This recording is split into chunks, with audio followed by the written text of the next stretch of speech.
Hi hello നമസ്കാരം എല്ലാവർക്കും. എന്തുണ്ട് വിശേഷം? നമുക്കിന്ന് ഇച്ചിരി ഗരം മസാലപ്പൊടി ഉണ്ടാക്കുന്നത് കാണിച്ചു തരാം. ആദ്യം നമുക്ക് പെരുംജീരകം എടുക്കാം. പെരുംജീരകം കുറേ ഏറെ എടുക്കാം, നമുക്ക് ഒന്ന് സ്റ്റോക്ക് ചെയ്യേണ്ടതാണ്. പൊടിച്ച് 1 മാസത്തേക്കൊക്കെ 2 മാസത്തേക്കൊക്കെ ഉപയോഗിക്കാം. പിന്നീട് നമുക്ക് ഏലക്ക എടുക്കാം. പിന്നെ നമുക്ക് ഗ്രാമ്പു, കുരുമുളക് ഫ്രഷ് കുരുമുളക് എടുക്കാം. പിന്നെ കറുവപ്പട്ട,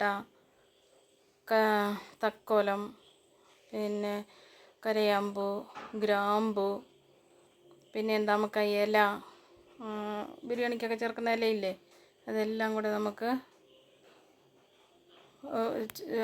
ചീനിച്ചട്ടിയിലിട്ടൊന്ന് ചൂടാക്കി, ചെറുതായി തന്നെ ചൂടാക്കിയാൽ മതി. അതിൻ്റെ ഫ്രഷ്നെസ് കളയാതെ എടുക്കണം. അപ്പോൾ അല്ലാതെ തന്നെ പൊടിക്കാം. പിന്നെ പെട്ടെന്ന് തന്നെ ഒന്ന് പൊടിച്ചെടുക്കണം എന്നുണ്ടെങ്കിൽ പെട്ടെന്ന് തന്നെ ചൂടാക്കി, ഇത് നല്ല വെയിലുണ്ടെങ്കിൽ വെയിലത്ത് വെച്ചായാലും ചൂടാക്കി എടുക്കാം നമുക്ക്. ഇതെല്ലാം നന്നായിട്ട് പൊടിച്ചെടുത്തിട്ടുണ്ട്. അത് എല്ലാവരും ഇതുപോലെ ചെയ്യുക. നല്ല സ്മെല്ലൊക്കെ ഉണ്ട്.